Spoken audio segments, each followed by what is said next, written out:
तो यही तो होना चाहिए।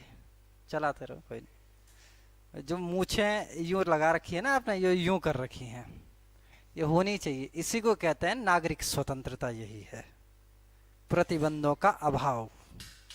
ठीक है, नागरिक स्वतंत्रता यही तो है। भाई हमारी मर्जी, हम मूछें खड़ी करें या मूछें टेढ़ी करें, है कि नहीं। तो कोई नहीं, ठीक है, बढ़िया है। चलिए, ठीक है। हम लोग कल आए थे, आप लोगों का शायद थोड़ा सा ये भी एक विवाद था कि भाई व्यष्टि अर्थशास्त्र शुरू क्यों नहीं किया है ना। एक विवाद है व्यष्टि अर्थशास्त्र। मैंने ये जो सोचा है वो हम ये करेंगे कि मंडे से 3 दिन, जो आपके मंडे ट्यूसडे और वेडनेसडे जो शुरुआत के 3 दिन हैं, उन 3 दिन आपको हम पढ़ाएंगे क्या, व्यष्टि। ठीक है ना, 2 यूनिट एक साथ पढ़ा लेंगे। ठीक। और जो वेडनेसडे, जो थर्सडे फ्राइडे और सैटरडे, यानी जो बाकी के जो 3 दिन हैं, उस दिन क्या पढ़ा लेते हैं, समष्टि पढ़ा लेते हैं। इसमें किसी को कोई दिक्कत है तो बता सकता है, क्योंकि जब ये एक बार चल जाएगा तो फिर तब कोई वो नहीं होगा बदलाव, है ना। ठीक है ना, 3 दिन व्यष्टि पढ़ा देंगे पहले 3 दिन, और बाकी के 3 दिन समष्टि पढ़ा लेंगे, दोनों एक साथ खत्म हो जाएंगे। फिर जैसे ये दोनों खत्म हो जाएंगे तो अगले 3 दिन क्या पढ़ाएंगे, इंडियन इकोनॉमी, और अगले 3 दिन बस। ठीक है ना, तो ये हम ये सिलेबस इस तरीके से चलाएंगे। ठीक है, चलिए। इकोनॉमी में मैं कल एक चैप्टर पे चर्चा कर रहा था। कौन से वाले चैप्टर पे कर रहा था चर्चा, हम चर्चा कर रहे थे किस पे, मुद्रा पे चर्चा कर रहे थे।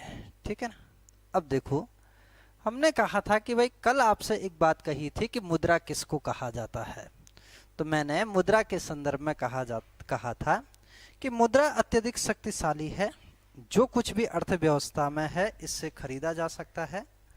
मैंने ये भी कहा था कि जो मुद्रा है वो कभी भी आर्थिक समृद्धि नहीं खरीद सकती है।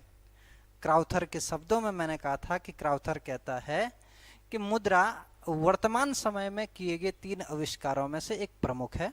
बाकी के 2 अन्य उसने क्या बताए थे, एक पहिया और दूसरा क्या बताया था, वोट।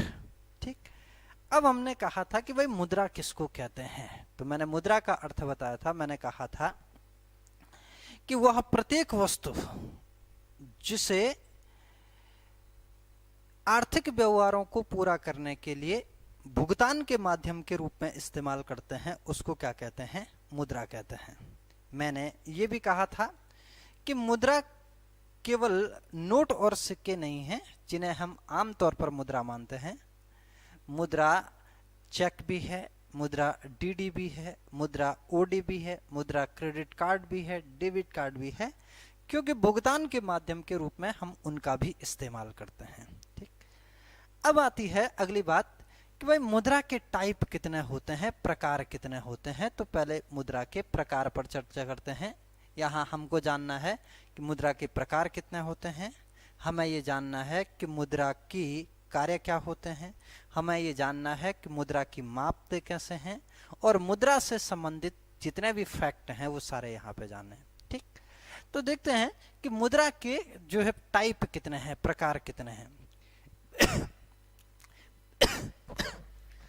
पहले प्रकार की जो मुद्रा है, इस मुद्रा को कहा जाता है वैधानिक मुद्रा, लीगल करेंसी कहा जाता है, यानी वैधानिक मुद्रा कहा जाता है। ठीक है ना। तो पहले टाइप की मुद्रा कौन सी हो गई है, वैधानिक। तो पहले टाइप की मुद्रा है, इसको कहा जाता है वैधानिक मुद्रा।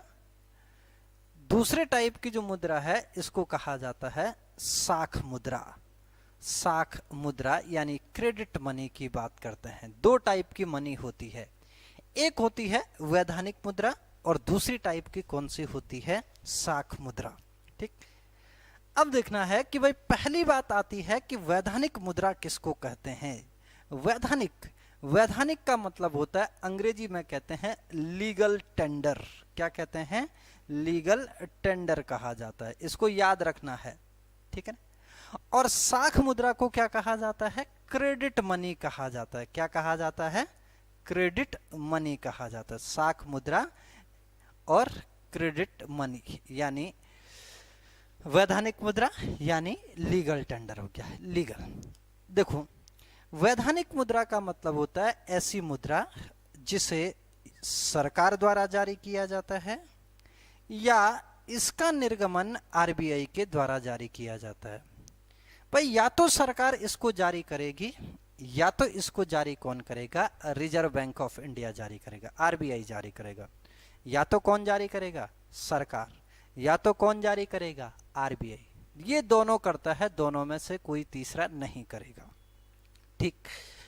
और इसके अंतर्गत अगर हम कहेंगे कि सरकार और आरबीआई के द्वारा क्या जारी किया जाता है, तो सरकार के द्वारा या तो जो है कि नोट, करेंसी जारी की जाती है या नहीं की जाती, या सरकार के द्वारा सिक्के जारी किए जाते हैं, और इन्हीं को हम क्या कहते हैं, इन्हीं को कहते हैं वैधानिक मुद्रा, लीगल टेंडर।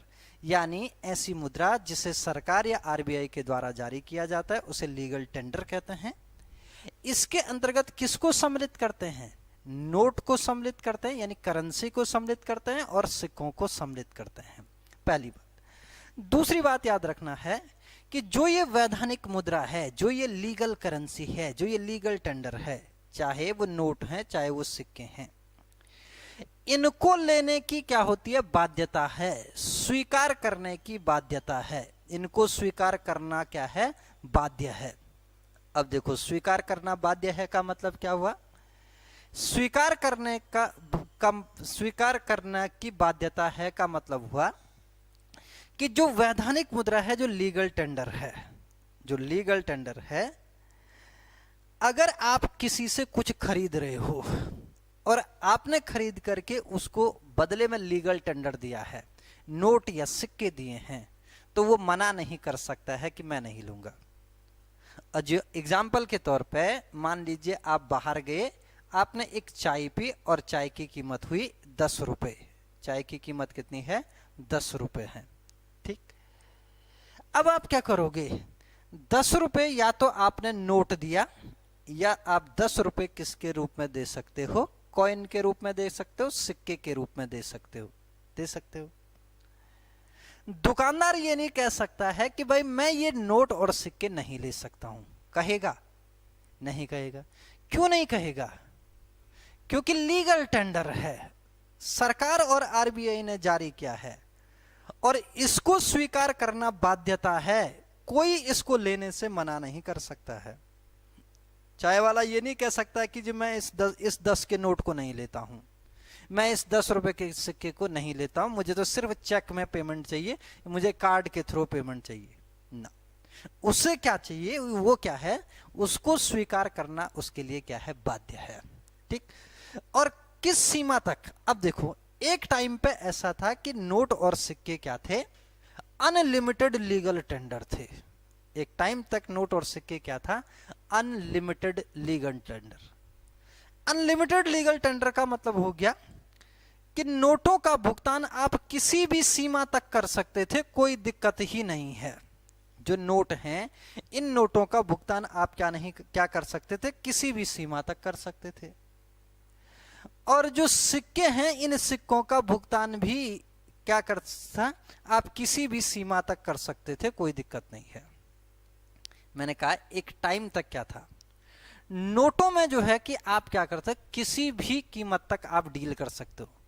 आपने 10 लाख रुपए में गाड़ी खरीदी और 10 लाख रुपए उसको नोट दे दिए, है ना। आपने 50 लाख की कोई जमीन खरीद ली और 50 लाख रुपए उसको नोट के रूप में दे दिए। वैसे सिक्कों के संदर्भ में भी था। लेकिन कॉइन एज एक्ट आता है, एक एक्ट आता है, लेकिन अब ये क्या है, लिमिटेड लीगल टेंडर है। अब ये अनलिमिटेड नहीं है, अब ये दोनों के दोनों क्या है, लिमिटेड लीगल टेंडर है। कैसे, किस कॉइन एज एक्ट है, और कॉइन एज एक्ट कौन सा है, कॉइन एज एक्ट है, और ये एक्ट आया था 2011 में। इसके तहत सिक्कों में जो अधिकतम भुगतान होगा वो कितने रुपए हो सकता है, 2000 होता है। कॉइन एज एक्ट 2011 हमें क्या कहता है कि 2000 रुपए तक का अगर आप सिक्कों के रूप में भुगतान कर रहे हो तो दुकानदार लेने के लिए बाध्य है, सेलर लेने के लिए बाध्य है। लेकिन जैसे ही 2001 रुपए आपने कर दिया, अब वो कह सकता है कि इसके बाद मैं सिक्कों के रूप में भुगतान नहीं लूंगा। सिक्कों के रूप में अंतिम भुगतान कितना किया जा सकता है? 2000 रुपए। तो क्या ये लिमिटेड लीगल टेंडर है या अनलिमिटेड है? लिमिटेड हो गया, सीमित वैधानिक मुद्रा है। क्यों कह रहा हूं सीमित वैधानिक मुद्रा है? क्योंकि एक सीमा के बाद इसमें भुगतान नहीं किया जा सकता है। और अधिकतम कॉइनेज एक्ट 2011 क्या कहता है कि जो अधिकतम भुगतान होगा वो केवल कितना होगा सिक्कों के रूप में? 2000 रुपए। नोट पहले तक ये अनलिमिटेड लीगल टेंडर थे, यानी किसी भी सीमा तक भुगतान किया जा सकता था, कोई दिक्कत नहीं है। लेकिन यहां क्या हो गया, नोटों के संदर्भ में भी 2017 में संसद ने एक नियम बनाया। 2017 में 2016 में भारत में नोटबंदी होती है, नोटबंदी डीमोनेटाइजेशन होता है। डीमोनेटाइजेशन के बाद 2017 में सरकार ने संसद ने एक बिल पारित किया और एक बिल पारित करके ये कहा कि भाई अब नोट अनलिमिटेड लीगल टेंडर नहीं है, लिमिटेड लीगल टेंडर हैं। और नोटों के माध्यम से अगर अधिकतम भुगतान करना है तो कितने रुपए करना है? 3 लाख रुपए करना है। अधिकतम भुगतान कितना होगा? 3 लाख रुपए होगा। आई मेरी बात समझ में या नहीं? लिमिटेड और अनलिमिटेड समझे या नहीं समझे? ठीक है ना। नोट क्या है, लिमिटेड लीगल टेंडर है या अनलिमिटेड है? लिमिटेड। कितना भुगतान हो सकता है नोटों के रूप में? अधिकतम 3 लाख रुपए। सिक्कों के रूप में अधिकतम कितना हो सकता है? 2000 रुपए हो सकता है। ठीक, ये तो रही बात यहां तक। अब आते हैं सिक्कों की बात कि सिक्के क्या होते हैं। देखो जो सिक्के हैं, ये सिक्के हमें ये देखना, जो सिक्के हैं, सिक्के 2 टाइप के होते हैं। सिक्कों के कितने टाइप होते हैं? 2। सिक्कों के 2 टाइप होंगे। एक टाइप होता है जिसको कहा जाता है फुल बॉडीड कॉइन। एक क्या होता है? फुल बॉडीड कॉइन होता है। ठीक। और दूसरे टाइप के जो सिक्के होते हैं इनको कहा जाता है क्या? इनको कहा जाता है टोकन कॉइन। इनको क्या कहा जाता है? टोकन कॉइन कहा जाता है। ठीक है, लिखते रहो बेटा, लिखते रहो। ठीक है ना, क्योंकि ये रफ है, रफ में भी लिखते रहो। मैं फेयर नोट दूंगा, नोट्स लिखवाऊंगा। ठीक, फुल बॉडीड कॉइन और टोकन कॉइन। ठीक, अब देखो फुल बॉडीड कॉइन क्या होते हैं और टोकन कॉइन क्या होता है, इन दोनों में अंतर समझ लेते हैं। पता है पहले से कुछ? मनोज नहीं पता है? वीरेंद्र पता है कुछ?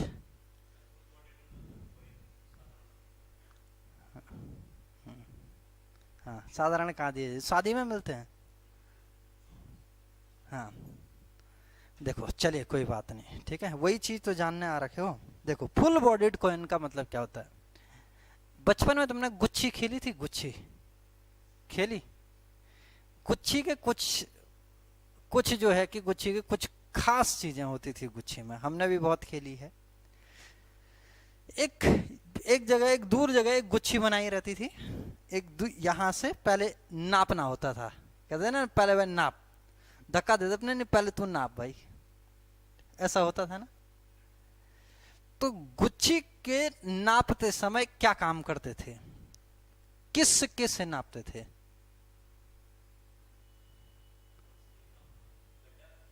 नहीं, जो यूं फेंकते थे ना हम गुच्छी, यूं, जो सबसे भारी सिक्का होता था। सही कहा इन्होंने, जो सबसे भारी सिक्का होता था उससे हम यूं गुच्छी से नापते थे। याद है ना? ये आया याद? वो जो सिक्के होते थे वो होते थे फुल बॉडीड कॉइन। ठीक है ना। और वो फुल बॉडीड कॉइन कैसा होता था? जो 1 रुपए का सिक्का होता था, वो उस 1 रुपए के सिक्के में बीच में 1 रुपए लिखा रहता है, दोनों की तरफ कुछ जौ की बाली कुछ ऐसे बना रहता था। याद है आपको? ऐसा बना रहता था ना, ये था फुल बॉडीड कॉइन, ऐसा बना रहता था। और इतना बड़ा सिक्का होता था, उसी से नापते थे सारे, जो है नापने के लिए वही चाहिए भारी। ठीक, तो वो फुल बॉडीड कॉइन था।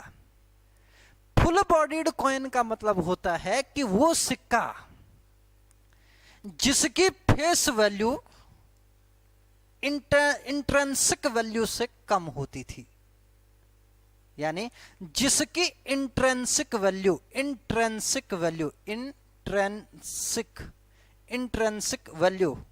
जिसकी इंट्रिंसिक वैल्यू क्या होती? हमेशा जिसकी इंट्रिंसिक वैल्यू ज्यादा होती थी और उसकी जो फेस वैल्यू है, इसकी जो फेस वैल्यू है, ये फेस वैल्यू हमेशा क्या होती थी, कम होती थी। ये फेस वैल्यू कम है और इंट्रिंसिक वैल्यू हमेशा क्या थी, ज्यादा थी। इंट्रिंसिक का मतलब होता है उसकी छुपा हुआ मूल्य, इसको कह सकते हैं कि ये क्या है, छुपा हुआ मूल्य। तो जो छुपा हुआ मूल्य था, ये छुपा हुआ मूल्य क्या होगा, ज्यादा होगा। छुपा हुआ मूल्य क्या हो गया, ज्यादा। और जो फेस वैल्यू है, फेस वैल्यू का मतलब जो उस पर अंकित है, यहां पे 1 रुपए लिखा हुआ अंकित है, तो जो 1 रुपए लिखा हुआ अंकित जो वैल्यू है, यानी जो अंकित मूल्य है, ये अंकित मूल्य हमेशा क्या होगा, कम होगा। अंकित मूल्य हमेशा क्या होगा, कम होगा। आई मेरी बात समझ में, हाँ या ना, ठीक है ना। तो उसको कहते हैं क्या, फुल बॉडीड कॉइन। समझ आ गया। फुल बॉडीड कॉइन का मतलब क्या होता है कि ऐसा सिक्का जिसकी छुपी हुई वैल्यू, छुपा हुआ मूल्य बहुत ज्यादा होता था और अंकित मूल्य बहुत कम होता है। इंट्रिंसिक वैल्यू फेस वैल्यू की अपेक्षा अगर ज्यादा है तो फुल बॉडीड कॉइन। जैसे मैंने कहा वो पुराना 1 रुपए का सिक्का था, भारी सिक्का था, बड़ा सिक्का, उस पर लिखा 1 रुपए था, और अगर हम उसको गला देंगे तो उसमें जो धातु निकलती थी वो 7 रुपए की निकलती थी। कितने रुपए की निकली, 7 रुपए की निकली। और तुम्हें पहले पता होता तो तुम तो 1-1 रुपए के इकट्ठे करके गला करके लोहा बेच देते उसका, है ना। ठीक। जो 5 रुपए का सिक्का होता था ना, बहुत भारी, अब तो कैसे आता है 5 रुपए का सिक्का, पुराने वाले 25 पैसे टाइप। अब जो 5 रुपए का सिक्का आता है, पुराना वाला 5 रुपए का सिक्का इतना बड़ा सिक्का होता था, बहुत मोटा होता था, बहुत भारी होता था। और उस 5 रुपए की सिक्के की विशेषता क्या थी, उस पर लिखा 5 रुपए रहता था, लेकिन उसमें जो धातु होती थी वो 10 रुपए की होती थी। हाँ या ना, ठीक। तो उसको कहा जाता था कि ये कैसे सिक्के हैं, फुल बॉडीड कॉइन है, यानी छुपा हुआ मूल्य क्या हो गया, ज्यादा, और अंकित मूल्य क्या हो गया, कम। तो एक तो सिक्कों का एक टाइप हो गया कि कौन सा हो गया है, फुल बॉडीड कॉइन। दूसरे टाइप का सिक्का होता है जिसको कहते हैं token coin. Token coin, token coin पलटन बाजार देखा है, पलटन बाजार में गैलोट्स देखा है, गैलोट्स आइसक्रीम वाला, स्टार्टिंग में गैलोट्स है ना आइसक्रीम वाला, हाँ। कितने रुपए की आइसक्रीम देता है, 10 रुपए की, 20 रुपए की देता है ना, ऐसा 10 रुपए की भी मिल जाती है वहां आइसक्रीम। पहले अंदर जाओ, 10 का नोट दो, फिर वो हरे हरे प्लास्टिक के कुछ देते हैं, वो क्या रहते हैं, टोकन। अगर वो टोकन तुम्हें मान लो कि वो गैलोड में ना मिले, वो टोकन तुम्हें परेड ग्राउंड में मिल जाए पड़ा हुआ, उठा लोगे, उठा लोगे, हाँ या ना। क्यों, शर्म के मारे, या उसकी वैल्यू कुछ नहीं है, उसकी वैल्यू कुछ नहीं है। टोकन कॉइन का मतलब ही यही होता हुआ कि जिसका फेस वैल्यू तो क्या होगी, ज्यादा होगी, जिसकी फेस वैल्यू क्या होती है, ज्यादा होती है, लेकिन उसकी जो इंट्रिंसिक वैल्यू होती है, इंट्रिंसिक वैल्यू होती है, ये इंट्रिंसिक वैल्यू उसकी हमेशा क्या होगी, कम होती है। फेस वैल्यू ज्यादा होती है और इंट्रिंसिक वैल्यू हमेशा क्या होगी, कम होगी। गैलोट्स में देखोगे तो वो हरा टोकन 10 रुपए का है, और गैलोट से बाहर आओगे तो वो हरा टोकन को कोई टच भी नहीं करेगा। क्यों, क्योंकि उसके पीछे कुछ नहीं है, उसकी क्या है, वैल्यू बिल्कुल क्या है, 0 है, ठीक है ना। तो इंट्रिंसिक वैल्यू अगर क्या है, कम है, फेस वैल्यू ज्यादा है, तो उसको टोकन कॉइन कहते हैं। और वर्तमान जो अर्थव्यवस्था है भारतीय, उसमें टोकन कॉइन का ही प्रचलन है, उसमें क्या है, टोकन कॉइन का प्रचलन है।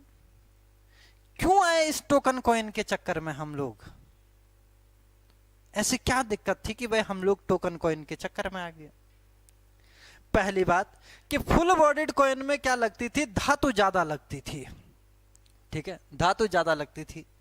तो नए सिक्के अगर बनाने हैं तो ज्यादा माइनिंग करनी पड़ेगी या नहीं करनी पड़ेगी। धातु जो हमें और चीजों के लिए चाहिए, जिसको हम बाहर से आयात करते हैं, वो अगर सिक्के बनाने में यूज कर दिया तो फिर तो गड़बड़ हो गई ना, हमारे यहाँ तो और कमी हो जाएगी। एक चक्कर ये था।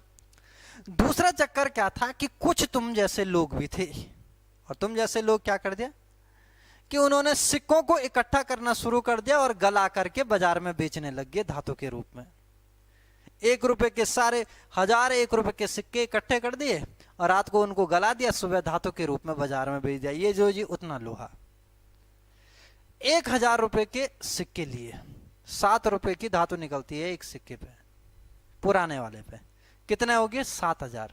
6000 को तो सीधा सीधा प्रॉफिट हो गया। 1000 रुपए का उसका फ्यूल और एनर्जी कंजम्पशन भी लगा दिया, तब भी कितने रुपए का प्रॉफिट हो गया? 5000 का। तो वो काम करेगा? वो तो बस ऐसे सिक्कों की कालाबाजारी करता रहेगा, इसी काम में लगा रहेगा। सुबह किसी दुकानदार को बोले ये लो 1000 रुपए के सिक्के ले आया घर, रात को स्टोव में तेल भरा और पंप मारे और गलाता रहा, है ना।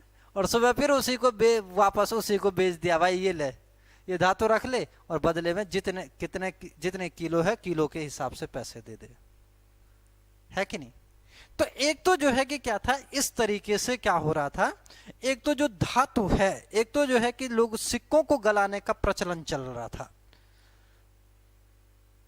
तो इस वजह से भी सरकार ने कहा कि भाई ये सिक्के चलाएंगे तो हमारे लिए दिक्कत पैदा होगी।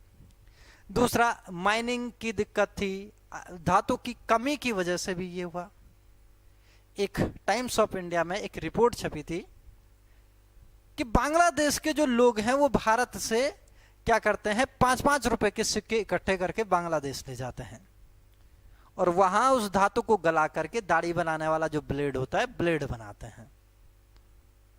एक 5 रुपए के सिक्के से 5 दाढ़ी बनाने वाली ब्लेड बनती हैं और 2 रुपए के हिसाब से भी बेचेगा तब भी 10 रुपए, 2-3 रुपए का तब भी प्रॉफिट हो रहा है उसको।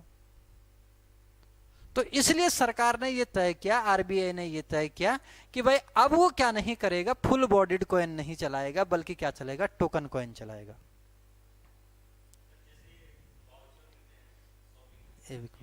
एक मिनट, लेकिन टोकन कॉइन चला, अभी बताता हूं। टोकन कॉइन चलाता है कौन? आरबीआई या सरकार। तो क्या टोकन कॉइन के पीछे वो कुछ रखता नहीं है क्या? है ना कि भाई ऐसा, तो अगर हम कह रहे हैं कि भाई टोकन कॉइन की जो वैल्यू होती है वो इंट्रिंसिक वैल्यू की अपेक्षा क्या होती है, बहुत कम होती है या नगण्य होती है। और ऐसे तो आरबीआई या सरकार बहुत सारे सिक्के छापती, वित्त मंत्रालय बहुत सारे सिक्के ढाल देती और आरबीआई को कहती तो भाई तुम इनको चलाने में डालते रहो। ऐसे में तो सिक्कों का आधिक्य हो जाता। नहीं, वो जितने सिक्के छापती है उसके पीछे क्या रखती है, अपने पास सिक्योरिटी रखती है। हर सिक्के के पीछे क्या रहती है, सिक्योरिटी रखती है। हर मुद्रा के पीछे क्या रखती है, सिक्योरिटी रखती है। इसलिए इनके मूल्य के बराबर जो संपत्ति होगी, इनके मूल्य के बराबर जो संपत्ति होगी वो कहां पे होगी, वो कहीं ना कहीं क्या होगी, जमा होगी। वो सरकार और आरबीआई के पास क्या रहती है, रिजर्व में रहती है। इसलिए इन टोकन, इनकी फेस वैल्यू बशर्ते कम है लेकिन इनके मूल्य के बराबर संपत्ति है आरबीआई के पास, सरकार के पास। जिस दिन इन सारे सिक्कों को वापस मंगा देंगे उस दिन वो क्या करोगे, बदले में संपत्ति दोगे आपको। आपसे 1000 रुपए के सिक्के ले लिए सरकार ने, तो 1000 रुपए कहां से देगी सरकार? जो इसके बदले जो इस सिक्के, ये सिक्के छापे हैं तो उन सिक्कों को छापने के एवज में जो सिक्योरिटी रखी होगी वो सिक्योरिटी आपको दे देंगे। ठीक है ना। तो टोकन कॉइन फेस वैल्यू हमेशा क्या होती है, ज्यादा होती है। इंट्रिंसिक वैल्यू हमेशा क्या होती है, कम होती है। लेकिन इसका मतलब ये कतई नहीं है कि उनको छापने के पीछे कोई सिक्योरिटी नहीं होती है, उनके छापने के पीछे भी सिक्योरिटी जमा होती है। समझ आ गया token coin, full bodied coin आ गया। ठीक, तो ये तो रहा जो है कि हम बात कर रहे हैं, ये कौन सी, ये तो रही कौन सी, सिक्कों की बात। ठीक है। दूसरा हम यहां कह रहे थे कि दूसरा हमने क्या कहा था, दूसरा हम कह रहे थे किसकी, साख मुद्रा की बात, ठीक है ना। अब देखो साख मुद्रा की बात पे चलते हैं कि साख मुद्रा क्या है। देखो साख मुद्रा, हमने कहा है कि साख मुद्रा का मतलब होता है ऐसी मनी, क्रेडिट मनी, यानी ऐसी मुद्रा जिसे प्रत्येक बैंक अपने ग्राहक के लिए जारी करता है। साख मुद्रा कौन सी होती है, प्रत्येक बैंक किसके लिए जारी करता है, अपने ग्राहक के लिए जारी करता है, ठीक है ना। साख मुद्रा कौन है, क्रेडिट मनी क्या है, क्रेडिट मनी ऐसी मुद्रा जिसे प्रत्येक बैंक अपने ग्राहक के लिए जारी करता है, ठीक। और प्रत्येक बैंक अपने ग्राहक के लिए जारी करता है, क्या करता है, जैसे चेकबुक कौन जारी करता है, बैंक अपने ग्राहक के लिए जारी करता है। डीडी कौन जारी करता है, बैंक अपने ग्राहक के लिए जारी करता है। ओडी बैंक ग्राहक के लिए जारी करता है। डेबिट कार्ड या वगैरह ये किसके लिए जारी होते हैं, बैंक अपने ग्राहक के लिए जारी, इनको साख मुद्रा कहते हैं। क्रेडिट मनी, क्रेडिट मनी की कौन जारी करता है, बैंक जारी करता है। वैधानिक मुद्रा कौन जारी करता है, सरकार या आरबीआई जारी करता है, ठीक। बैंक अपने ग्राहक के लिए करेगा, ऐसा नहीं कि अगर मैं पीएनबी का ग्राहक हूं तो मैं एसबीआई के लिए जारी करूंगा, ऐसा नहीं है। मैं पीएनबी का ग्राहक हूं तो मेरे लिए कौन जारी करेगा, पीएनबी ही जारी करेगा, चेकबुक भी, डेबिट कार्ड भी, डीडी भी, ओडी भी, सब। मैं अगर एसबीआई का ग्राहक हूं तो एसबीआई ही मेरे लिए ये सब जारी करेगा, उसको कहते हैं साख मुद्रा। साख मुद्रा की विशेषता ये है कि कोई इसे लेने की बाध्यता नहीं है, इसे स्वीकार करने की बाध्यता नहीं है। मान लीजिए कि भाई मैंने जो है कि बाहर चाय पी दी, अगर मैंने मान लो बाहर चाय पी और चाय की कीमत है 10 रुपए, ठीक है ना, तो ऐसा नहीं कि अब मैंने जो है कि उठा करके 10 रुपए का चेक दे दिया चाय वाले को, ये लो अंकल कल बैंक में जाना लगा देना, ऐसा करूंगा, नहीं करूंगा। ऐसा नहीं कि मैं उनसे पूछ रहा अंकल ऐसा है कि स्वैप मशीन निकालो, मुझे 10 रुपए स्वैप करवाने हैं। एक बार मैं घर गया तो उन्होंने कहा, मैंने कहा भाई पेमेंट करनी थी, बोले कि मैंने कहा एटीएम में पैसे तो नहीं है, हम जहाँ रहते हैं वहाँ एटीएम ज्यादातर बंद ही रहते हैं। तो उनके पास थी मशीन कि स्वीप कर लो, स्वीप। मैंने कहा ये क्या रहा स्वीप, मैंने कहा क्या है, फिर उन्होंने कहा मशीन दी, अच्छा मैंने कहा अच्छा स्वैप में स्वीप, है ना। तो ऐसा तो नहीं कि मैं 10 रुपए की चाय के लिए अंकल चाय वाले को बोल दूंगा कि अंकल आप जो है कि वो ले आओ, स्वैप मशीन लाओ। या ऐसा तो नहीं मैंने कि डीडी बना करके दे दिया, ये लो 10 रुपए का डीडी है बैंक में लगा देना। या ओवरड्राफ्ट है, डीडी मतलब डिमांड ड्राफ्ट, मांग जमा, ओवरड्राफ्ट, ठीक है ना, ऐसा भी नहीं कर सकता। क्यों नहीं कर सकता हूं ऐसे, क्योंकि ये सारे के सारे क्या है, क्रेडिट मनी है, साख मुद्रा है। और साख मुद्रा के संदर्भ में स्पष्ट बात है कि इसको स्वीकार करना बाध्यता नहीं है, कोई भी व्यक्ति इसको स्वीकार करने के लिए बाध्य नहीं है। बात समझ आ गई कि इसको स्वीकार करने के लिए क्या नहीं है, बाध्य नहीं है साख मुद्रा, ठीक है ना। तो बस ये थी 2 टाइप की मुद्रा जो हमें जाननी थी और जो हमने आपको बता दी है। अब बात आती है कि भाई अगली जो बात आती है वो ये आता है कि मुद्रा के कार्य क्या हैं। अगली जो बात आती है ये मुद्रा के काम क्या हैं। तो मुद्रा के काम क्या हैं देख लेते हैं, मुद्रा के काम भी देख लेते हैं, ठीक है ना। कार्य, मुद्रा के कार्य, ठीक है ना। देखो मुद्रा के कार्यों को हम 2 हिस्सों में बांट लेते हैं, 2 पार्ट में डिवाइड कर लेते हैं। पढ़ा है कभी हाँ या ना, थोड़ा बहुत याद आ रहा है, ठीक। देखो कार्य, 2 कार्य हैं। पहला जो कार्य है, इस पहले कार्य को कहते हैं कि मूल्य की माप। एक तो क्या हो गया, अच्छा पहले इसको बांट लेते हैं प्राथमिक और प्राथमिक कार्य। पहले कहां किस में बांट लेते हैं, प्राथमिक कार्य। एक कार्य है उसके प्राइमरी फंक्शन जिसको कहते हैं प्राथमिक कार्य। दूसरा जो कार्य है इसको कहा जाता है द्वितीयक या डेरिवेटिव फंक्शन कहा जाता है। तो द्वितीयक कार्य, प्राथमिक कार्य और द्वितीयक कार्य, प्राइमरी और डेरिवेटिव फंक्शन। लिख लीजिए, लिख लिया, प्राथमिक कार्य और द्वितीयक कार्य। अब देखो प्राथमिक कार्य होता क्या है, प्राथमिक कार्य किसको कहते हैं? प्राथमिक कार्य होता है कि प्राइमरी काम क्या है, मतलब जो उसका जिस काम के लिए उसकी नियुक्ति की गई है। तो जिस काम के लिए उसकी नियुक्ति की गई है तो इसका मतलब क्या है? क्रिकेट मैच देखते हो, ठीक है ना, देखते हो ना। दीपक चाहर ने पिछले मैच में कितने रन बनाए? 69-70 के आसपास। मैच उसी ने जिताया ना लास्ट में, अभी 2-3 दिन पहले जो मैच हुआ था, 2 दिन पहले, आजकल नहीं देखे। हाँ ठीक है ना, आज भी है, अभी 2 दिन पहले भी हुआ था। तो दीपक चाहर ने 69 रन बनाए, भारत मैच जीत गया। लेकिन क्या दीपक चाहर का काम क्या है? 6 रन बनाना था। अगर वो रन नहीं बनाता और 0 पर आउट हो जाता, क्या टीम से उसको बाहर कर दिया जाता? चलो और देखो, रोहित शर्मा है, ठीक है, क्या काम करता है? बैटिंग या बॉलिंग? बैटिंग करता है। अगर वो 0 पर आउट हो जाए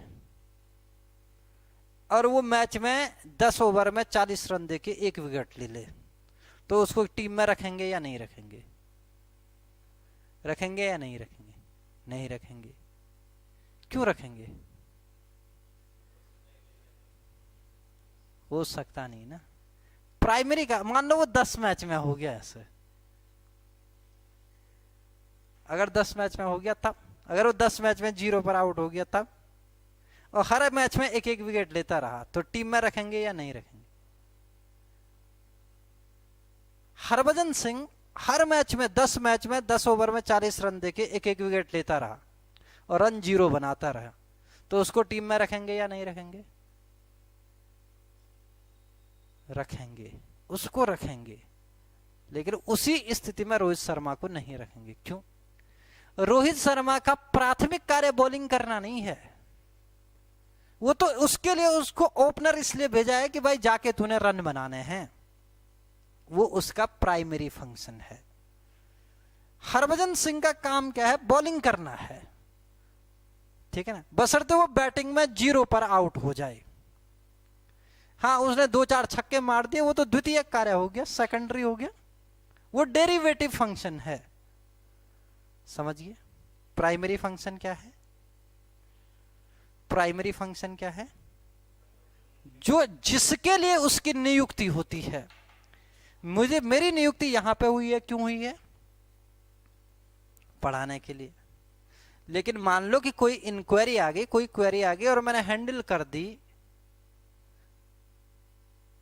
तो वो मेरा क्या है? सेकेंडरी हो गया। अगर मैं पढ़ाना छोड़ करके क्वेरी हैंडल कर लूं, तो मुझे रखेंगे? ये नहीं रखेंगे, क्योंकि वो मेरा काम है ही नहीं, वो तो सेकेंडरी है। मुझे जिस चीज के लिए नियुक्त किया गया है वो अगर मैं कर रहा हूं, तो इसका मतलब जो है कि वो क्या हो गया? इसका मतलब वो क्या हो गया? प्राथमिक, मेरा प्राथमिक कार्य हो गया है।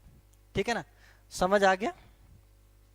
ठीक है ना, प्राथमिक कार्य का मतलब कि भाई जो उस जिस चीज के लिए उसकी नियुक्ति होती है वो प्राथमिक कार्य है। प्राथमिक कार्य। तो मुद्रा का जो प्राइमरी फंक्शन है, प्राइमरी फंक्शन का मतलब जिसके लिए मुद्रा का क्या हुआ है? आविष्कार हुआ है, वो 2 चीजें हैं। ठीक, एक पहला जो है कि हम ते हैं कि एक जो आविष्कार हुआ है मुद्रा का, क्यों हुआ है? कि मूल्य की माप, मूल्य की माप। और दूसरा जो इसका यूज है वो है विनिमय का साधन। दूसरा यूज कहां पे होता है? विनिमय का साधन, ठीक है ना, विनिमय का साधन। देखो मुद्रा के दो कार्य हैं, एक मैंने कहा प्राथमिक काम है और एक कौन सा है, डेरिवेटिव सेकेंडरी काम है। प्राथमिक कार्य का मतलब जिस चीज के लिए मुद्रा का आविष्कार है, और मुद्रा का जो आविष्कार हुआ है वो दो चीजों को ध्यान में रखकर किया गया है। एक पहला क्या है, मूल्य की माप, और दूसरा क्या है, विनिमय का साधन। मूल्य की माप और विनिमय का साधन। मूल्य की माप और विनिमय का साधन का मतलब क्या हो गया,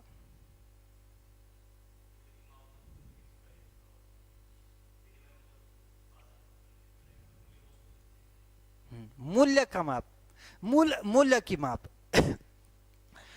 किसी वस्तु का मूल्य क्या होगा और किसी सेवा का मूल्य क्या होगा, डिसाइडर कौन है, मुद्रा है। डिसाइडर कौन है, मुद्रा है। किसके द्वारा तय किया जाएगा, मुद्रा। मैं आपको पढ़ा रहा हूं, क्या कर रहा हूं, सेवा दे रहा हूं, सर्विस दे रहा हूं ना। मैं जो पढ़ाता हूं उसकी वैल्यू कैसे मापोगे कि 10 कट्टे चावल बराबर एक प्रवक्ता का मास्टर, ऐसे मापोगे। मुद्रा में ही तो मापोगे कि भाई 12,000 में, 10,000 में, 12,000 में, 15,000 में इकोनॉमी पढ़ाई जाती है, ठीक है ना। तो जो सेवा दी जा रही है उसकी जो वैल्यू माप रहा है वो कौन माप रहा है, मुद्रा माप रही है।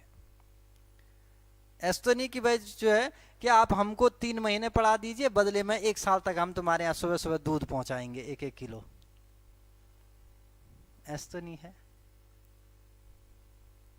ना। समझ आ गई मूल्य की माप। इस ये जो स्टूल है, इस स्टूल का मूल्य या इस स्टूल की वैल्यू क्या है, मूल्य क्या है, किस में मापेंगे, मुद्रा में मापेंगे। ऐसा तो नहीं कहेंगे कि भाई ऐसा है, तुम हमें ये स्टूल है और हमने जब ये स्टूल खरीदा होगा तो हमने दुकानदार को कहा होगा हमारे यहाँ संतरे होते हैं, चलो 1 पेटी संतरा दे दो और बदले में कि स्टूल दे दो।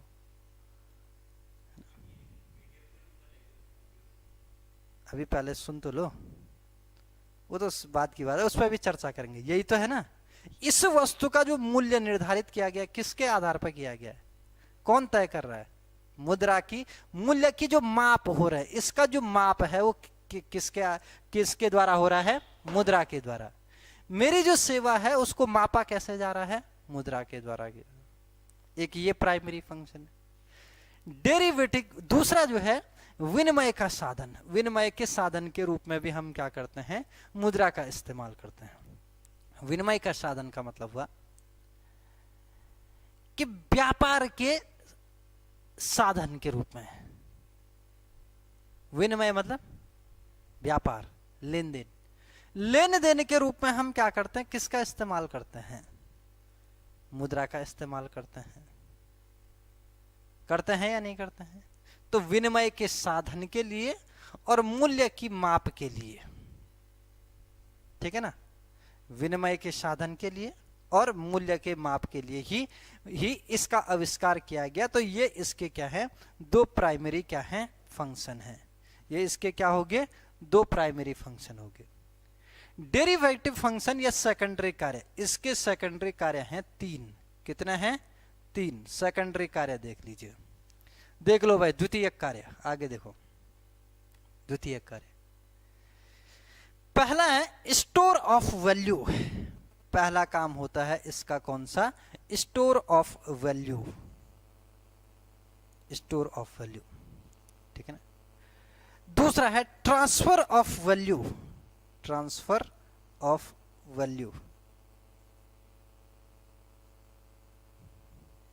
और तीसरा है डिफर्ड पेमेंट। तीसरा क्या है, डिफर्ड पेमेंट। तीसरा कौन सा हो गया, डिफर्ड पेमेंट, ठीक है ना। हिंदी में लिखते हैं मूल्य का संचय, स्टोर ऑफ वैल्यू, यानी इसको हिंदी में कहेंगे मूल्य का संचय। हिंदी में जो लिखना चाह रहा है लिख लीजिए, मूल्य का संचय। फिर ट्रांसफर ऑफ वैल्यू यानी मूल्य का हस्तांतरण। मूल्य का हस्तांतरण। और फिर है डिफर्ड पेमेंट। डिफर्ड पेमेंट कहते हैं अग्रिम भुगतान। डिफर्ड पेमेंट क्या हो गया, अग्रिम भुगतान।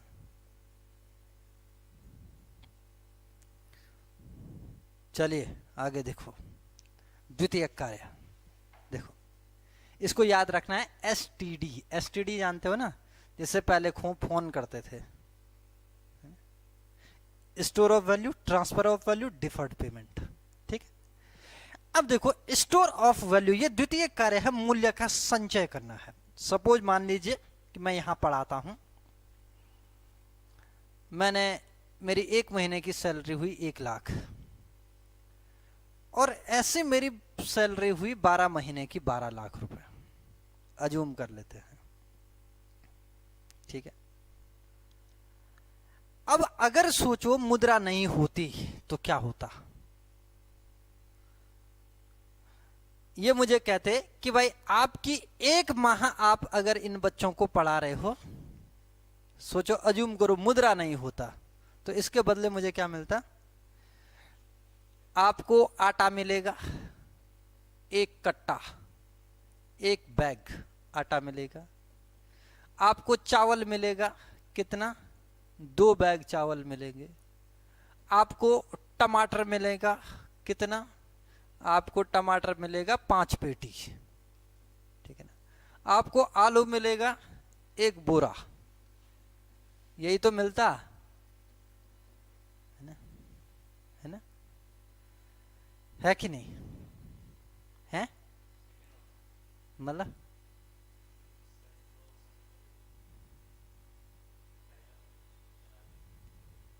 पहला क्या चला गया, मुद्रा। नहीं, मैं कह रहा हूं अगर मुद्रा नहीं होती, जिस जमाने में नहीं होती होगी, उस जमाने में क्या होता होगा।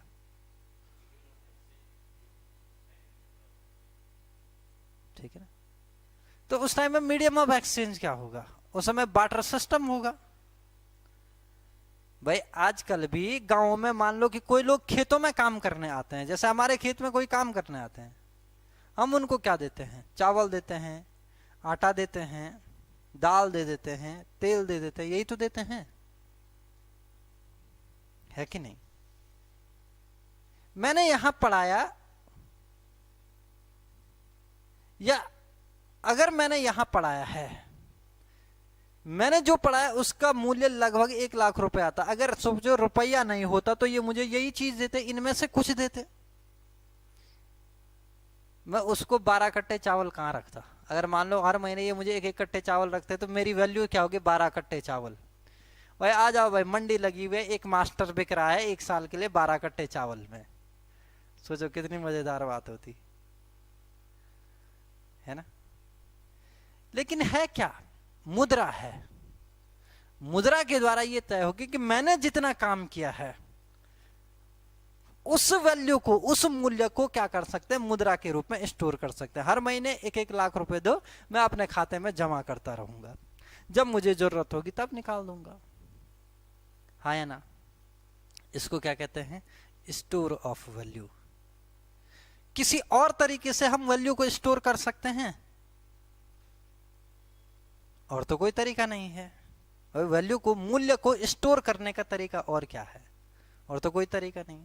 चावल भी एक टाइम के बाद, अच्छा हम अपना 12 लाख रुपए में 1000 साल तक के लिए भी जमा कर सकता हूं। चावल 6 महीने बाद घुन लग जाएगा, टमाटर 15 दिन बाद सड़ जाएगा, है कि नहीं। आटे में बरसात में कीड़े पड़ जाएंगे, तब मैं सही कह रहा हूं। तो स्टोर ऑफ वैल्यू यानी मूल्य का संचय केवल किसके माध्यम से हो सकता है, वो मुद्रा के माध्यम से ही हो सकता है। ट्रांसफर ऑफ वैल्यू यानी मूल्य का हस्तांतरण अगर करना है, सपोज मैं यहां नौकरी कर रहा हूं, मुझे अगर अपने घर क्या करना है, पैसा भेजना है, तो कैसे भेजूंगा। आजकल तुरंत जाओ, बैंक में जाऊंगा, तुरंत से ट्रांसफर कर दूंगा, मेरे घर पैसे चले जाएंगे, हाँ या ना, हाँ या ना, चले जाएंगे। अगर मुद्रा नहीं होती तो गाड़ी में पहले टमाटर की पेटी ये वो कि उतार देना भाई, वहां पता चल रहा वहां जाते जाते टमाटर सड़ गए, आम खराब हो गए, है ना, बरसात आ गया, आटा भीग गया, चावल खत्म हो गए, है ना। तो ट्रांसफर ऑफ वैल्यू, कोई व्यक्ति जो है कि ऊपर कहीं जम्मू कश्मीर लद्दाख में हमारे फौजी भाई रहते हैं, वहां पे रहते हैं, वो अपना घर पैसा, वो तो 6 महीने साल भर में घर आते हैं, पैसा कैसे भेजते हैं घर वालों के लिए? ट्रांसफर ऑफ वैल्यू है ना। अपने मूल्य को स्टोर भी करते हैं, अपने जो काम किया है उसकी उस वैल्यू को वो ट्रांसफर भी कर लेते हैं, और डिफर्ड पेमेंट भी कर सकते हैं, अग्रिम भुगतान कर सकते हैं। डिफर्ड पेमेंट कैसे करेंगे? जियो का आप जानते हो ना, जियो, जियो वाले को आप क्या करते हो, या रिलायंस, आप और कौन सा सिम यूज करते हो? एयरटेल है ना, आइडिया। ये हमको एक झुंझुना देते हैं कि 3 महीने का आप वो ले लीजिए, 598 रुपए का देते हैं ना। हमने आज 598 देने हैं, अगले 3 महीने तक हम उसमें आनंद से जीवन यापन करते हैं। सोचो अगर मुद्रा नहीं होती तो अंबानी जी को हमें क्या देना पड़ता फिर? मैं तो कहता भाई मेरे घर में टमाटर होते हैं तो 3 महीने का हमें जो है कि नेट रिचार्ज दे दे, 2 GB पर डे का, साथ में अनलिमिटेड लोकल कॉल और STD कॉल फ्री। वो बोलेगा जी 600 रुपए हैं, रुपए तो है नहीं, लो 600 रुपए, 10 पेटी टमाटर उसके घर पहुंचा दी, ये लो भाई कर दे मेरा रिचार्ज। यही तो होता।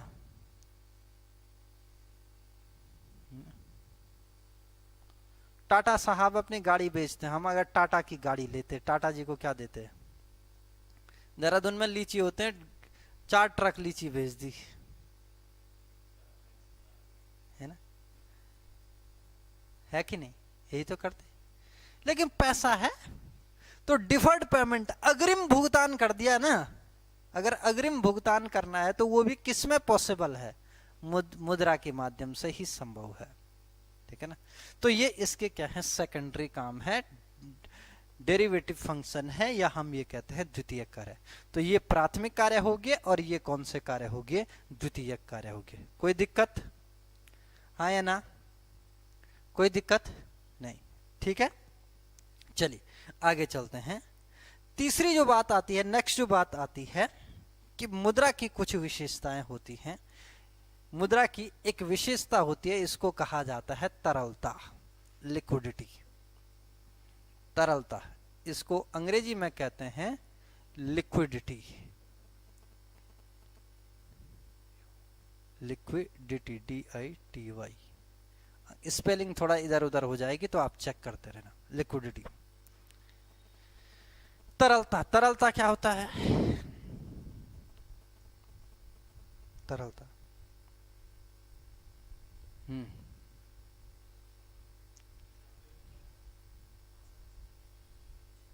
जहां पे मुद्रा को हम आसानी से चेंज कर सकते हैं, ठीक है।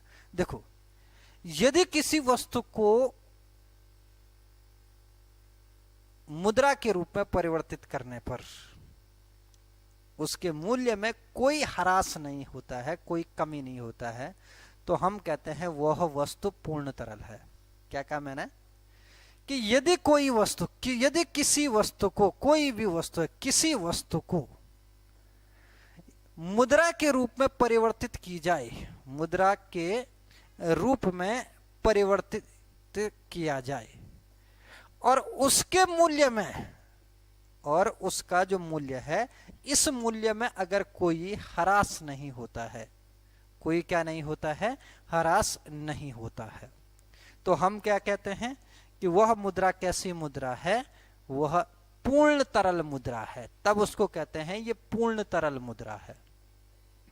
तब ये कैसी मुद्रा है? पूर्ण तरल मुद्रा है। वीरेंद्र क्या समझे?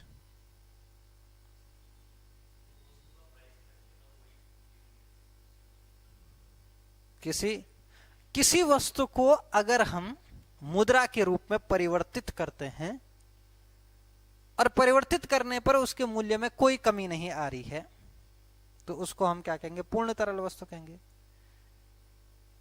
1,00,000 रुपए का हमने सोना खरीदा था और वापस मैंने उसको मुद्रा के रूप में बदल दिया है, और वो अगर 1 ही लाख रुपए में बिक रहा है, तो सोना अपने आप में क्या हो गया, पूर्ण तरल वस्तु हो गई, लिक्विडिटी। मुद्रा की विशेषता है कि मुद्रा अपने आप में पूर्ण तरल होती है। सोना होता है ऐसा, जितने का खरीदते हो उतने का बिकता है वीरेंद्र?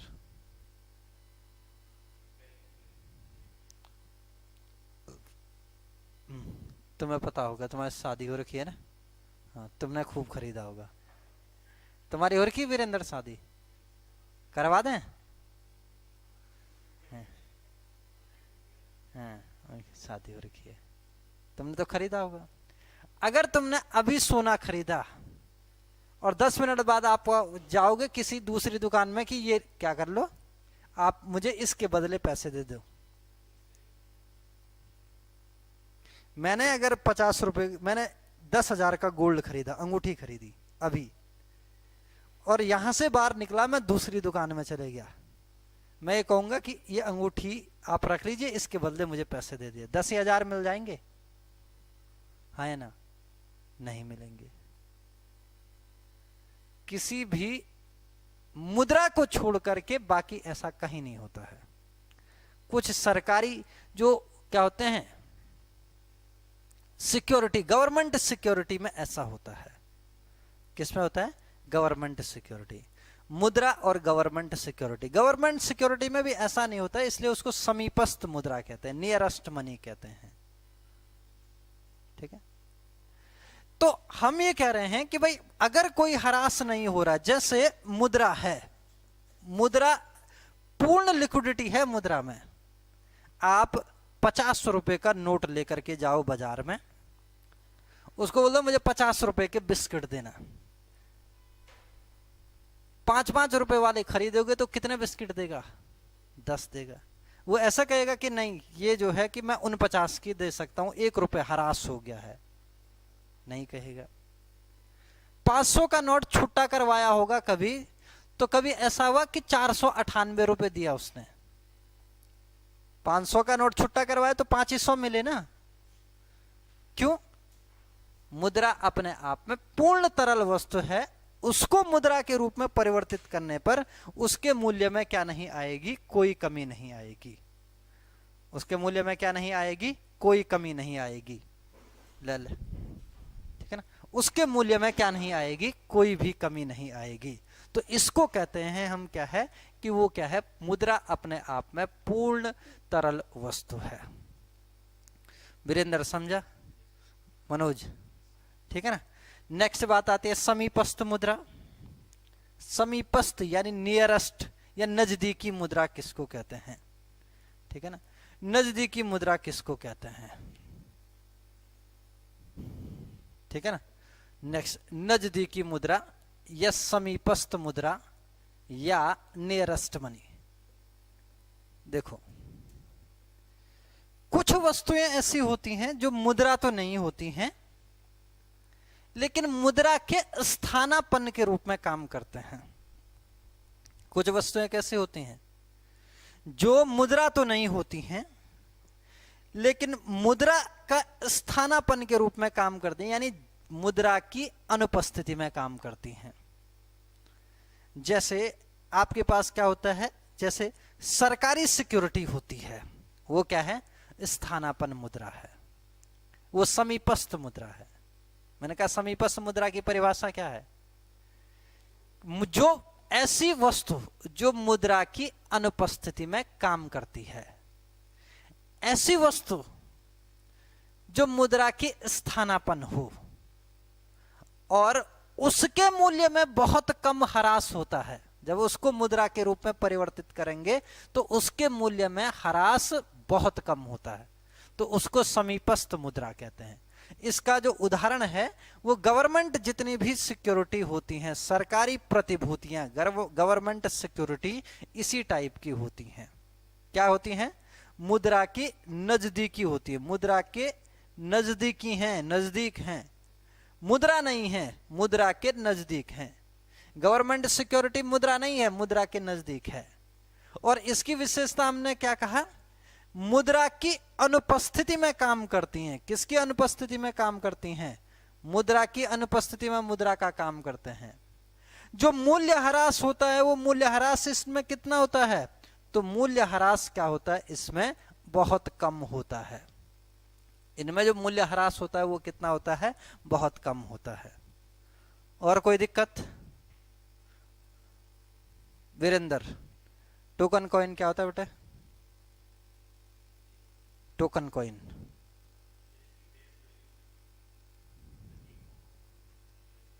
इंट्रिंसिक वैल्यू क्या हो, कम हो। मनोज, फुल बॉडीड कॉइन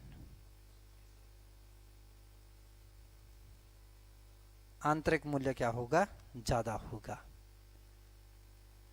साख मुद्रा क्या होती है वीरेंद्र?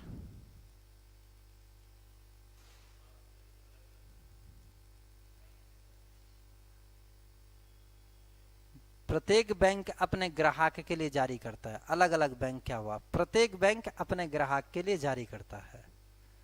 वैधानिक मुद्रा क्या होता है मनोज?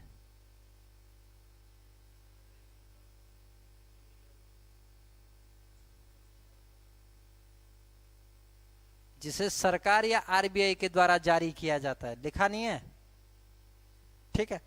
तो ये आपको याद रखना है, ये है नजदीकी मुद्रा, ठीक है ना। गवर्नमेंट सिक्योरिटी क्या होती है, नजदीकी मुद्रा होती है, क्योंकि जब वो नहीं होती है तब इसी के माध्यम से काम किया जाता है, ठीक है ना।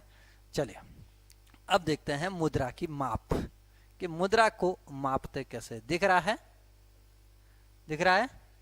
मुद्रा की माप, मुद्रा को मापते कैसे हैं, तो मुद्रा को मापने के लिए अब तक 3 कार्यकारी समूहों का गठन किया गया है। कितने कार्यकारी समूहों का गठन किया गया है? 3।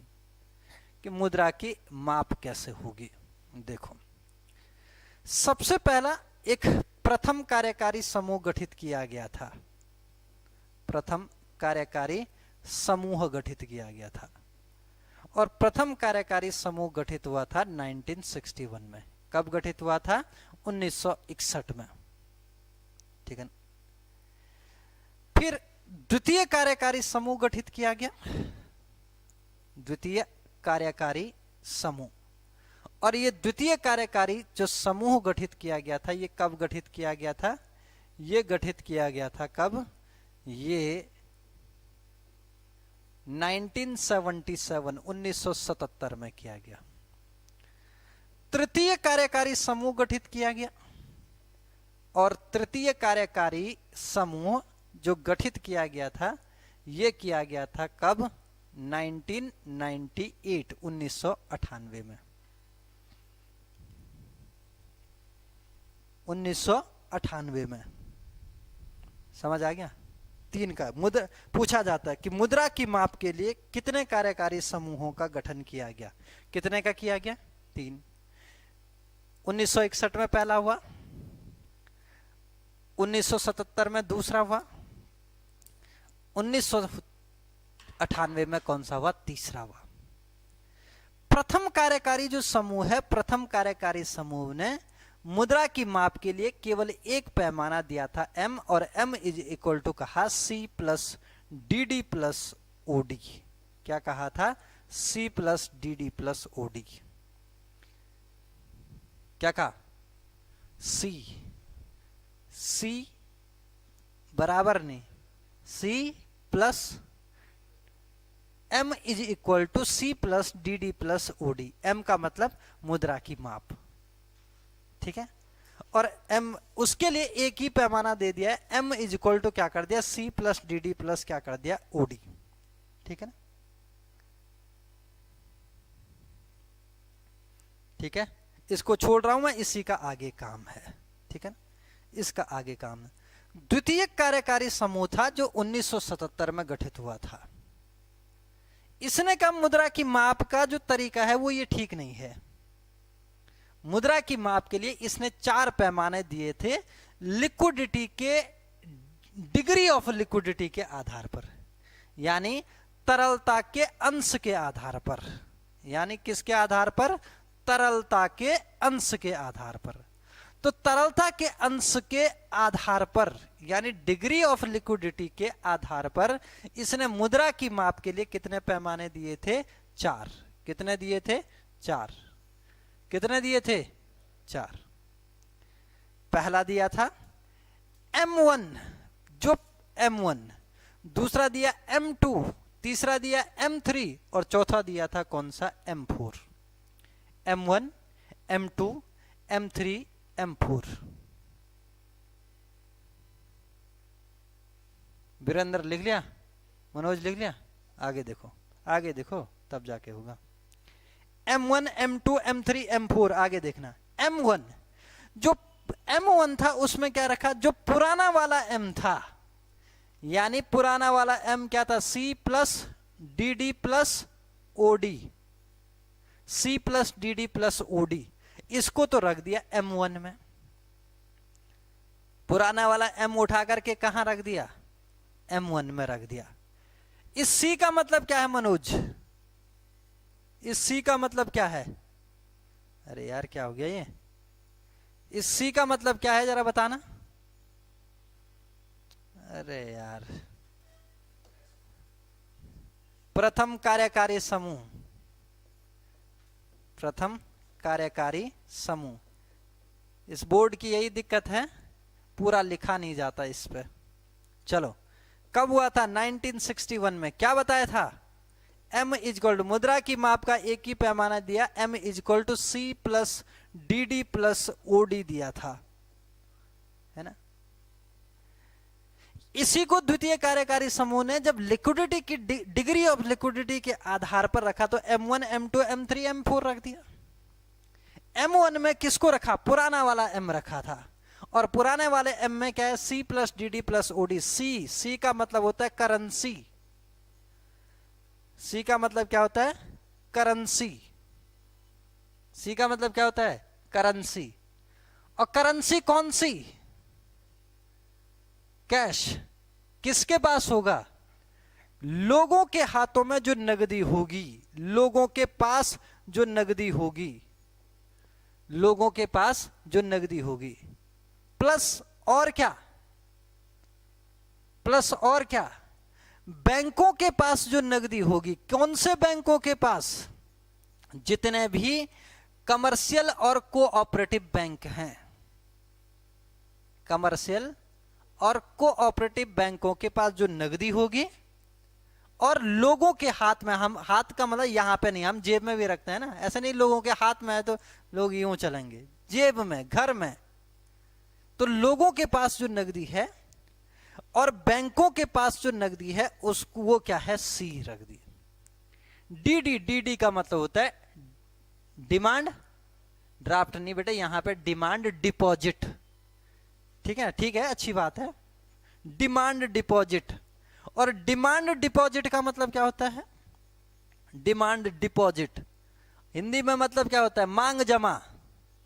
इसका मतलब क्या होता है, मांग जमा। डिमांड डिपॉजिट का मतलब होता है मांग जमा। मांग जमा किसके पास, जो हम किसके पास रखते हैं, मांग जमा। बैंक में तो हम बहुत टाइप का पैसा रखते हैं, क्या बैंक में क्या रखेगा, नहीं तो मांग जमा। भाई जमाएं बैंक में कितने टाइप की होती हैं, 1 2 3 4 टाइप की, मोटे मोटे बता देता हूं।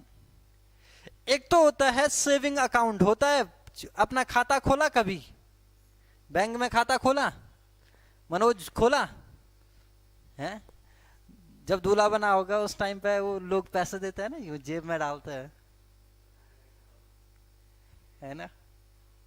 मिले थे, मेरी शादी के टाइम पर लॉकडाउन हो गया, फिर जो मिलने थे वो भी नहीं मिले यार, हैं, कुछ नहीं, है ना, कुछ नहीं मिला। तो खाता तो खोला होगा ना कभी, तो आप जब फॉर्म भरते हो खाता खोलने वाला, सबसे ऊपर कुछ डब्बे बनाए रहते हैं, सेविंग अकाउंट, करंट अकाउंट, आवर्ती जमा, है ना, गृह बचत जमाएं, ठीक है ना, FD, है ना। तो देखो, एक तो हो गया सेविंग अकाउंट, एक होता है FD फिक्स डिपॉजिट जिसको कहते हैं। इसको फिक्स डिपॉजिट हम लोग कहते हैं, वैसे इसको टाइम डिपॉजिट कहा जाता है। इसको भी चलो फिक्स FD ही कहते हैं, इसको छोड़ो, बाद में इसका क्लासिफिकेशन बाद में कर लेंगे, ठीक है। अभी इसको एफडी मान के चल लो। एक होता है व्यापारिक खाता, सुना है, करंट अकाउंट जिसको कहते हैं, होता है करंट अकाउंट, हाँ करंट अकाउंट जिसको कहते हैं चालू खाता। एक होता है आवर्ती जमा, आवर्ती जमा, ठीक है ना, जिसको हम कहते हैं आरडी, हर महीने की करते हैं ना, 500 1000 करते होंगे, महिलाएं खूब करती हैं, है ना। हमारे पास जो होते हैं वही खर्च हो जाए, हमारे पास जमा के लिए पैसे नहीं रहते हैं, खर्च करने के लिए रहते हैं, जमा के लिए नहीं रहते हैं। मनोज सही कह रहा हूं? और इसके अलावा एक और खाता होता है जिसको कहते हैं गृह बचत जमाएं, एक ये भी एक खाता खोला जाता है गृह बचत जमा का। तो खाते कितने होते हैं? एक सेविंग का खाता होता है, फिक्स डिपॉजिट वाला होता है, करंट अकाउंट वाला होता है, आवर्ती जमा वाला होता है, गृह बचत जमा वाला।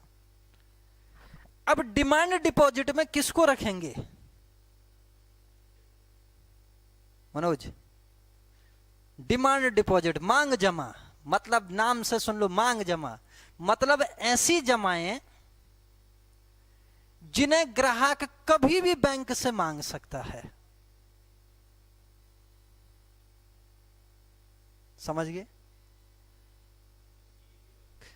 एफडी का पैसा कभी भी मांग सकते हैं या नहीं मांग सकते हैं? ये तो टाइम डिपॉजिट हो गया ना, ये टाइम डिपॉजिट है, ठीक है ना, जब एक टाइम पूरा हो जाएगा तभी निकालोगे। आरडी का पैसा मांग सकते हो? कभी नहीं मांग सकते हो, एक टाइम के बाद। आवर्ती जमा मतलब वही आरडी, एक टाइम के बाद ही मांगोगे। करंट अकाउंट कभी भी मांग सकते हो, लेकिन उसमें क्या लगता है, पैसा देना पड़ता है आपको। गृह बचत जमा नहीं मांग सकते वैसे। सेविंग अकाउंट में जो रखा हुआ पैसा है आपका, आप रात को 12 बजे गए, एटीएम पे खटखट किया और पैसे निकाल दिए, है ना। बैंक में गए, जाओ जी मेरे सेविंग अकाउंट से पैसा दे दो, है ना, तो देने पड़ेंगे, है कि नहीं? ठीक है। तो ये जो सेविंग अकाउंट में जो पैसा होता है वही क्या होता है, मांग जमा होता है। वो ऐसी डिपॉजिट होती है जिसे कस्टमर कभी भी बैंक से मांग सकता है। समझ आ गया? तो इस डीडी में ये रख दिया। और ओडी, लेकिन ये किसके पास होना चाहिए? ये कमर्शियल बैंक और कोऑपरेटिव बैंक के पास होना चाहिए। ये भी ध्यान रखना कि ये कमर्शियल और किसके पास होगा, अरे ये क्या हो गया, कमर्शियल और किसके पास होगा, ये कोऑपरेटिव बैंक के पास होना चाहिए। किसके पास होना चाहिए? कमर्शियल और कोऑपरेटिव बैंक के पास। और इसके अलावा होता है अदर डिपॉजिट। इसके अलावा क्या होता है? Other deposit. अदर डिपॉजिट का मतलब क्या होता है? अन्य जमाएं। तो जो ये अन्य जमाएं हैं, ये अन्य जमाएं किसके पास होती हैं? आरबीआई के पास, ठीक है ना। तो अब बताओ कि क्या समझे M1 का मतलब? M1 का मतलब क्या समझे?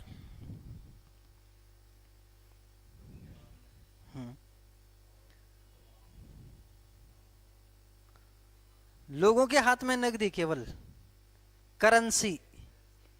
लोगों और बैंकों के पास जो जमाएं हैं, जो नकदी है, कोऑपरेटिव और कमर्शियल बैंकों के पास जो डिमांड डिपॉजिट है, और रिजर्व बैंक के पास जो अन्य जमाएं हैं वो हैं M1 में।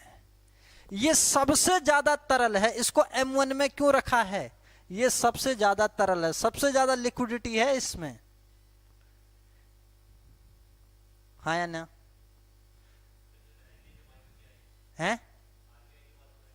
बहुत सारी जमाएं हैं, आरबीआई पढ़ाऊंगा तो वहां पे बता दूंगा, ठीक है ना। ये सबसे ज्यादा लिक्विडिटी है इनमें। क्यों कह रहा हूं ऐसे सबसे ज्यादा लिक्विडिटी है? मेरे हाथ में नकदी है, मेरे हाथ में नकदी है, वर्तमान में मैं इस पैसे से इसी के वैल्यू के बराबर बाजार में कुछ भी खरीद सकता हूं। खरीद सकता हूं या नहीं खरीद सकता हूं? मेरे सेविंग अकाउंट में पैसा है और वर्तमान में मैं उस पैसे से उसी वैल्यू का वर्तमान में कुछ भी खरीद सकता हूं। तो इसलिए वो सबसे ज्यादा क्या है? लिक्विडिटी है उसमें। ठीक है, सबसे ज्यादा तरल है। M2, M2 में देख लेते हैं, M1 तो आएगा ही आएगा, प्लस पोस्ट ऑफिस की जो बचत होती है, पोस्ट ऑफिस की जो बचत जमाएं हैं, पोस्ट ऑफिस की जो बचत जमाएं हैं, M2 में क्या शामिल करेंगे कि भाई पोस्ट ऑफिस की बचत जमाएं हो गई और M1 हो गई, M1 और पोस्ट ऑफिस की बचत जमाएं हो गई, तो ये हो गए M2। ठीक है ना, ये M1 की अपेक्षा कम तरल होगा, M1 की अपेक्षा क्या होगा, कम तरल होगा, लिक्विडिटी कम होगी उसमें। ठीक है, M3, M3 का मतलब होता है M2 प्लस प्लस बैंकों की टाइम डिपॉजिट जो होती हैं, यानी जो क्या होंगी, टाइम लायबिलिटी है, टाइम डिपॉजिट जितनी है, समय जमाएं हैं, एफडी आरडी, ठीक है ना, टाइम डिपॉजिट होंगी, यानी समय जमाएं कहते हैं इनको। ठीक है ना, M2 प्लस क्या होंगी, टाइम डिपॉजिट, समय जमाएं। वो भी पैसा है, लेकिन वो कहीं जुड़ा है, यहां पहले नहीं जुड़ा है। M1 में हम किसको जोड़ रहे हैं, मांग जमा को जोड़ रहे हैं। M2 में हमने पोस्ट ऑफिस की बचत को जोड़ा, M3 में हमने जोड़ा M2 प्लस टाइम डिपॉजिट, यानी समय जमाओं को। और समय जमा क्या होती है, एफडी, आरडी, आवर्ती जमा, गृह बचत जमा, ये सब क्या है, समय जमाएं, एक टाइम के बाद हमको मिल जाती हैं, उसको भी जोड़ दिया। इसी M3 को व्यापक मुद्रा कहते हैं। पूछा जाता है व्यापक मुद्रा कौन सी है, कभी पढ़ा है, व्यापक मुद्रा कौन सी है, M3। व्यापक मुद्रा कौन सी है, M3। और अगर लिक्विडिटी की बात करेगी तो इसका लिक्विडिटी में इसका नंबर कौन सा है, तीसरा। M4, M4 होता है M3 और प्लस क्या होगा, M3 प्लस पोस्ट ऑफिस की सभी बचत, पोस्ट ऑफिस की सभी बचत, वो M4 है। M4 होता है M3 प्लस जो है कि पोस्ट ऑफिस की सभी बचत, M3 प्लस पोस्ट ऑफिस की क्या है, सभी बचत, वो क्या है, M4 है। और ये क्या होता है, सबसे कम लिक्विडिटी इसी में होती है, न्यूनतम लिक्विडिटी पाई जाती है। ठीक है ना, यानी M1 से अगर M4 की ओर जाओगे तो लिक्विडिटी की मात्रा में कमी होगी या वृद्धि होगी, कमी होगी। M4 से M1 की ओर आओगे तो लिक्विडिटी की मात्रा बढ़ेगी। सबसे ज्यादा लिक्विडिटी किस में है, M1 में, सबसे कम किस में, M4 में। व्यापक मुद्रा कौन सी है, M3 है। व्यापक मुद्रा कौन सी है, M3 है। ठीक है ना। और लास्ट जो है तृतीय कार्यकारी समूह गठित हुआ था वाई.वी. रेड्डी की अध्यक्षता में 1998 में। इसने क्या किया, इसने कहा यह भी सही नहीं है। क्यों, इसने क्यों कहा कि यह भी सही नहीं है, इसने कहा तृतीय कार्यकारी समूह ने लिक्विडिटी के अंश के आधार पर 4 मौद्रिक समुच्चय दिए। कितने मौद्रिक समुच्चय दिए, 4 मौद्रिक समुच्चय दिए। और वो 4 मौद्रिक समुच्चय कौन कौन से थे, एक तो था M0, एक था M1, एक था M2 और एक था M3। और इसके अलावा जो है 3 क्या दिए थे, तरलता समुच्चय दिए थे। 3 तरलता समुच्चय दिए थे। और 3 तरलता समुच्चय कौन थे, L1, L2 और L3। ठीक है ना। अब इस पर जो मैं पूरी बातें करूंगा वो कब करूंगा, कल। ठीक है ना। इस पर जो सारी बातें होंगी वो कब होंगी, कल। तो कल मैं ये मुद्रा वाला चैप्टर कंप्लीट कर दूंगा, ये एक चैप्टर हो जाएगा। फिर मंडे को क्या पढ़ाएंगे, व्यष्टि में मांग। ठीक है ना। और मंडे तक वो चैप्टर, मंडे ट्यूसडे वेडनेसडे वो चैप्टर पूरा हो जाएगा। उसके बाद इसका आगे वाला सेक्शन कौन सा, बैंकिंग। ठीक है, कोई दिक्कत है नहीं, ठीक है, ठीक है, थैंक यू।